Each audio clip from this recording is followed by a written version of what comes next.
conhece aqui à frente. E você veja como que o mundo é pequeno, né? Nós somos parentes e a gente não sabíamos, o esposo dela é meu primo.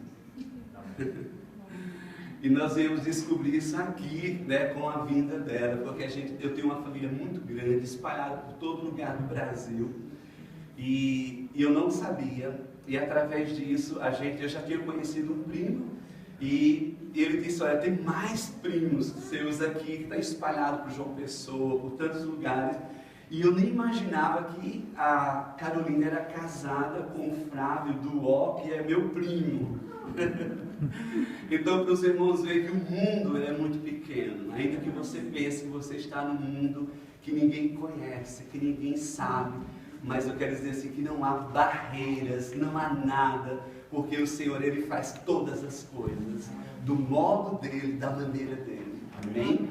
E eu tenho um prazer muito grande, a nossa igreja, de poder receber a Carolina aqui, nessa manhã. Eu gostaria que ela subisse, e eu gostaria que você estendesse as mãos aqui para orar por ela, amém? Aleluia, porque sei que Deus a colocou no seu coração uma palavra para compartilhar conosco nessa manhã, amém? Pai, nós te agradecemos, Pai.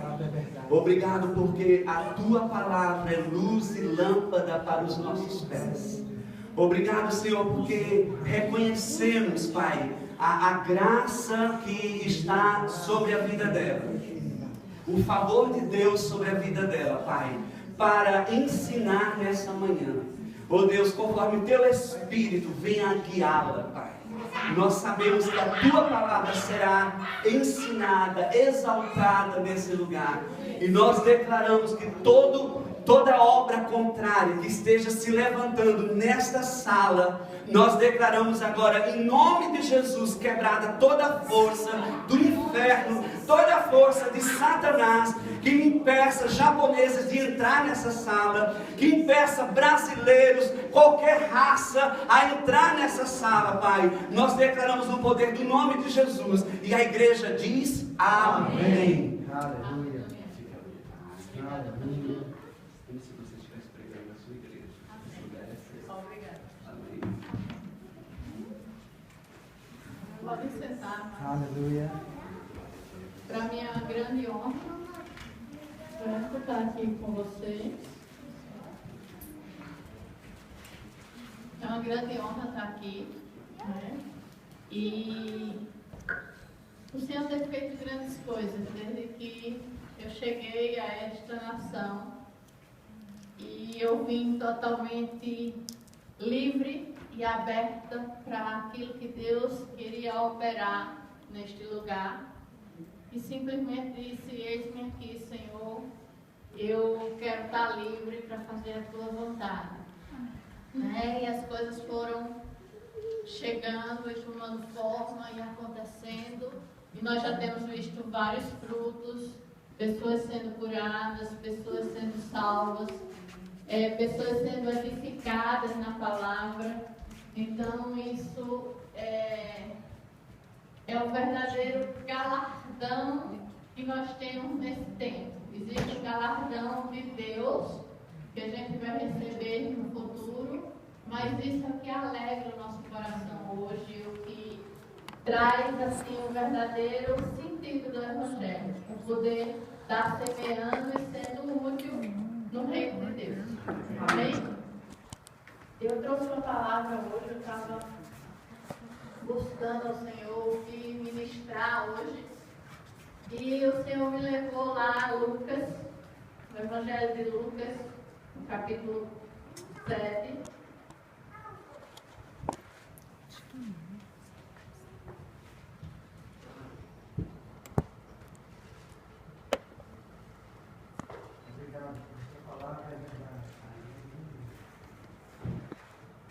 A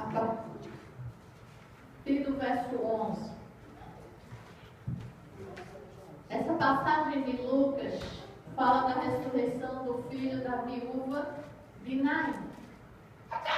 Então, nessa passagem, Jesus chega nessa cidade e ele está acompanhado de uma multidão. E quando ele vai entrando na cidade, ele se depara com uma outra multidão, totalmente diferente da multidão que acompanhava Jesus. A multidão que acompanhava Jesus, ela ia cheia de júbilo, cheia de alegria, glorificando pelos feitos do Senhor, pelos milagres que estavam acontecendo. Digamos que era a multidão que a gente está vivendo hoje. Era uma multidão de regozijo, de alegria. Mas aí quando ele vai entrando na cidade, ele se depara com uma multidão de tristeza. Uma multidão que está acompanhando um enterro. O enterro de um filho único, de uma viúva.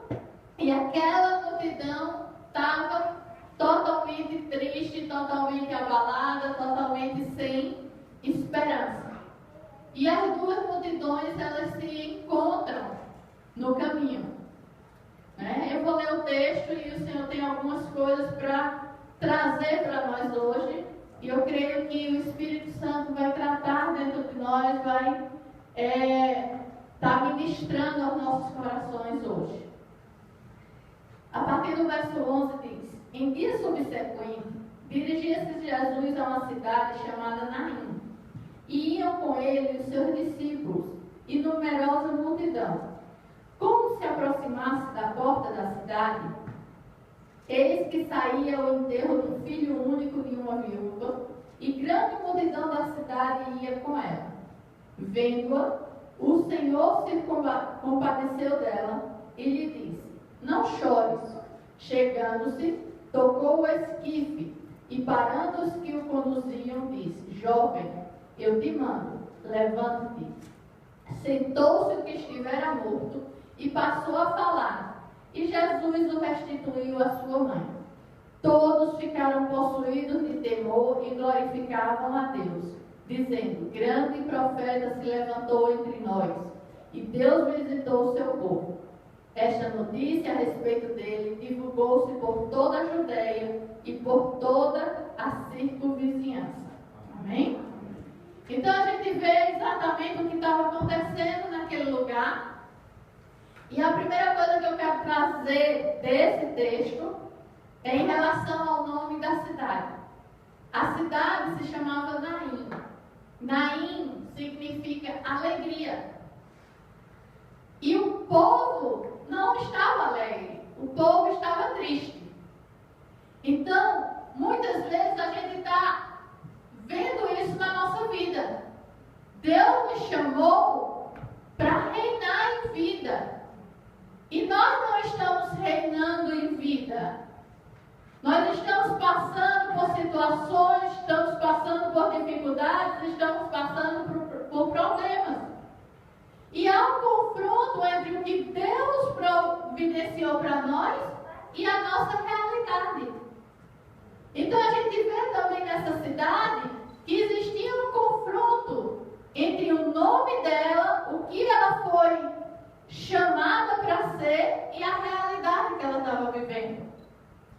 E o inimigo, ou o diabo, ele sempre está investindo para dizer que as coisas de Deus não são verdadeiras, para mostrar que o que Deus fala é errado, para anular aquilo que Deus já preparou para a nossa vida. Então, como aquela cidade se chamava Alegria, o que é que foi feito? Foi levado morte, para anular a alegria. Então Deus tem planos para a nossa vida, e o que é que o diabo faz? Traz investidas para anular os planos dele na nossa vida. Mas a gente pode e deve se posicionar na palavra de Deus e resistir ao diabo. Amém. Porque a palavra diz: resistir ao diabo e ele fugirá de vós. Amém? Quando a gente conhece o que Deus diz a nosso respeito, conhece o que Deus quer para a nossa vida, a gente consegue se posicionar diante de Deus e com autoridade contra o diabo dizer: diabo, eu não vou aceitar mais o que você está fazendo. Deus me chamou para que eu tenha vida, vida em abundância, para que eu tenha alegria, para que eu ande em saúde divina, e você começa a declarar aquilo que Deus tem para a tua vida. Sabe que o diabo vai ter que recuar? Sabe que quando o diabo ele tentou Jesus lá no deserto, Jesus venceu o diabo pela palavra? E o diabo foi, tentou Jesus, e Jesus disse: está escrito. Está escrito. Está escrito. Então a gente tem a palavra. A gente pode dizer para ele: está escrito. Está escrito.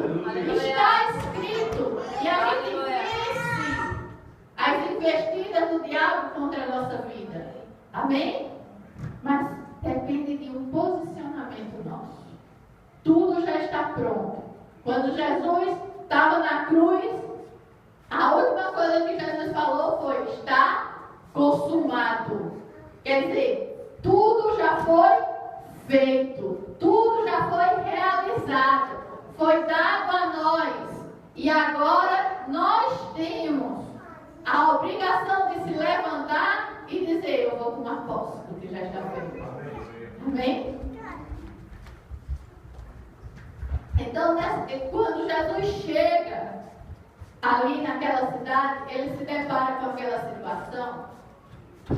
E naquela época, as viúvas, elas eram desamparadas. Não existia alguém que pudesse suprir as necessidades financeiras daquela viúva. Porque só o marido é que tinha a oportunidade de trabalhar, as mulheres não trabalhavam. Então só restava para algumas viúvas os filhos homens, porque os filhos eles podiam trabalhar e sustentar suas mães, ou se fosse bem, crianças seriam vendidos como escravos para pagar dívidas e alimentar ali algum tempo aquela viúva. Então as viúvas eram totalmente desamparadas. Aí quando Jesus vai entrando na cidade, ele se depara com aquela situação. E o texto diz que tinha morrido o filho único de uma viúva. Então aquela viúva já estava numa situação crítica porque era viúva. E agora a única esperança dela também tinha morrido. É como que algumas vezes na nossa vida a gente diz: não, já chegamos no final do poço, mas aí acontece algo pior, né? Ela já estava numa situação ruim e algo pior veio acontecer com ela.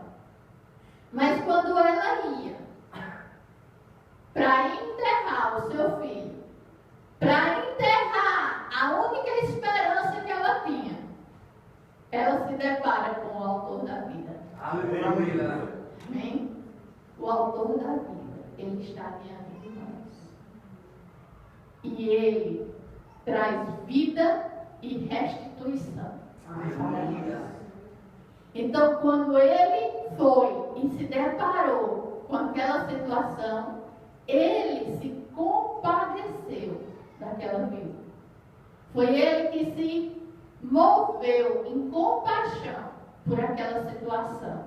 E foi lá na viúva e, tocando o esquife, ou tocando o caixão do jovem, disse: jovem, levanta. E imediatamente aquele jovem se sentou e começou a falar. E Jesus restituiu o jovem para sua mãe. Amém? Aí a gente vê várias coisas que Jesus está fazendo. Primeiro, ele está se mostrando como o autor da vida. Ele está dizendo: quando eu chego, a morte não pode ficar. Amém. A vida tem que vir atrás. Aleluia. Amém? Jesus, ele estragou todos os funerais que ele foi. Ele não deixou um em ordem. Não é? A filha de Jairo, o funeral teve que ser cancelado. Lázaro teve que ser cancelado. O filho da viúva teve que ser